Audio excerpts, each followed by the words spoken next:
Hari perburuan dimulai, Andi keluar dari base camp dengan 10 preman terlatih. Hari ini kita akan menangkap orang bernama Leon. Serunya dengan keras.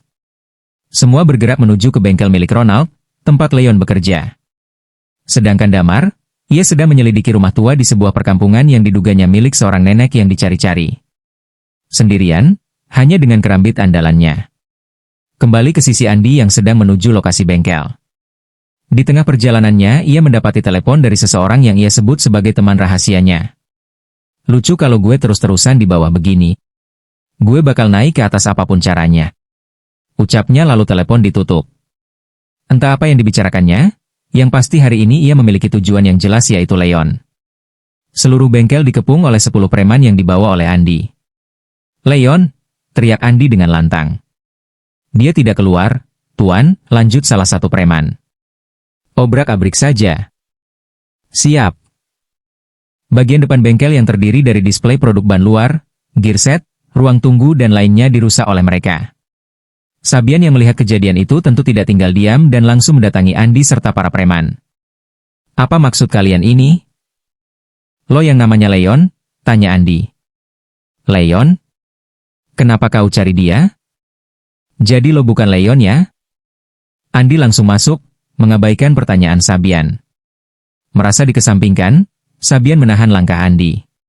"Kalau aku Leon, kau mau apa?" "Seraak."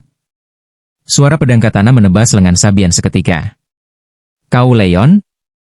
ucap Andi sembari tersenyum. Sabian berteriak kesakitan dengan darah yang bercecer dari lengannya.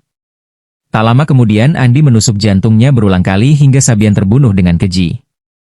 Para mekanik serta para karyawan lain yang melihat kejadian itu ikut berteriak histeris. Mereka berlari menjauh dari bengkel. Semua ketakutan, tapi Leon tidak ada di sana. Hari ini adalah hari Rabu yang dimana hari Leon sedang libur bekerja. Ia tidak tahu apa yang terjadi. Ia sedang menghabiskan waktu liburnya untuk quality time bersama keluarga kecilnya tapi Sabian telah tewas. "Bakar bengkel ini, terus ayo kita semua pesta miras," seru Andi dengan senang. 10 preman mulai membakar bengkel dengan tawa jahat, tidak ada yang tersisa. Hangus, lenyap dan hanya sisa nama bengkel itu saja.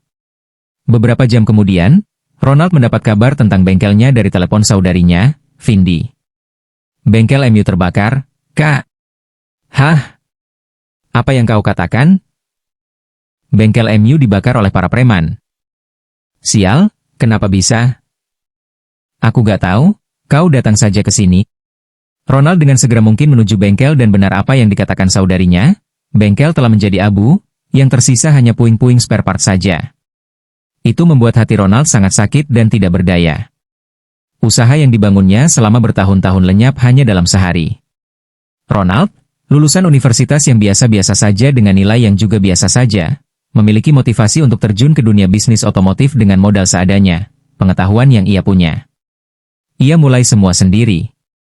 Menjadi mekanik, admin, dan pemilik bengkel sekaligus sangat tidak mudah.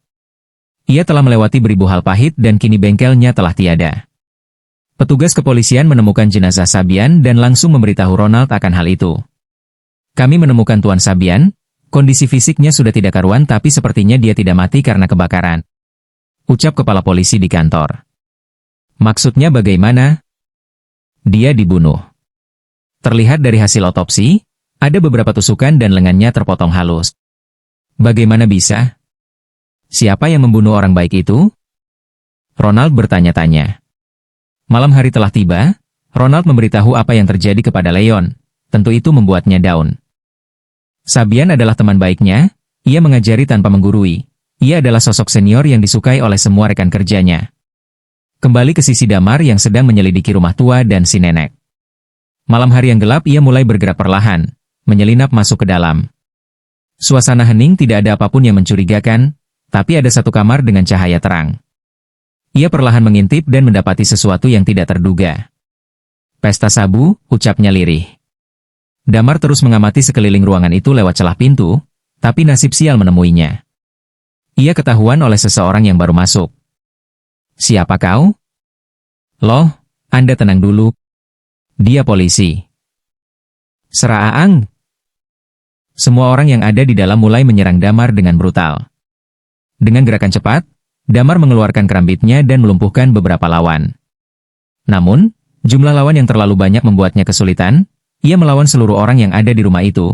Kira-kira jumlahnya ada lebih dari 50 orang. Ia terkena tusuk di bagian perut sebelah kiri dan sayatan pisau di pipinya. Damar mencoba berlari keluar menembus pintu. Ia berlari dengan sisa tenaga yang dimilikinya. Semua orang masih mengejarnya. Pertarungan masih berlanjut. Damar perlahan melumpuhkan lawan-lawannya dengan strategi unik. Lari dan tangkap. Damar terpojok di depan sebuah gudang gelap dengan banyak daun kering menjadi alasnya. Musuh yang tersisa tidak banyak, perkiraan hanya tinggal 5 orang saja. Tapi dengan tenaga yang kini dimilikinya dirasa tidak mungkin jika Damar bisa melakukan perlawanan lagi. Sudah sangat kelelahan, ditambah luka yang telah diterimanya. Mau kemana lagi kau, polisi? Maaf, saya ini bukan polisi. Mana ada polisi ngaku polisi? Sial sekali saya hari ini ya, Damar menghela nafas. Tak lama kemudian, ada seorang muncul dari belakang mereka. Aduh, nak. Kau jauh-jauh ke sini disuruh siapa? Suara perempuan tua, itu sang nenek yang dicari oleh Damar. Nenek Eni, syukurlah kalau Anda yang datang menemui saya, senyum Damar. Mau apa sih? Mau saya gak banyak, Anda cuma harus menyerahkan dokumen asli ke Tuan Rick. Kalau gak mau? Kalau tidak mau, Anda harus saya bawa bagaimanapun caranya. Hahaha, lucu sekali. Kau yang udah sekarat begitu masih bisa ngomong begitu? Beberapa orang datang lagi dan mulai mengepung Damar.